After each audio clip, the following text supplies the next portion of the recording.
final na GAB, no? Final na, kasi yung GAB pala, yung first reading, may GAB na rin yon. Pero yung ma-approve mo sa with all the debates and with all the amendments, kasi second reading may amendments, gagawa ka na ng third reading copy. Okay. Yung third reading copy, yun yung i-approve for third reading ng House of Representatives. So, pagkatapos ng third reading sa House of Representatives, dadalhin naman sa Senado yon.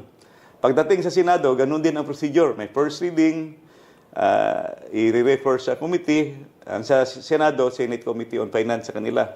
Yung Senate Committee on Finance naman, yun naman yung maghihiring. No? So the same procedure as the House of Representatives, hearing ng different agencies, then i-present na naman nila sa plenary ng Senate. Then for third reading sa Senado, for third reading. So usually magkaiba yung version.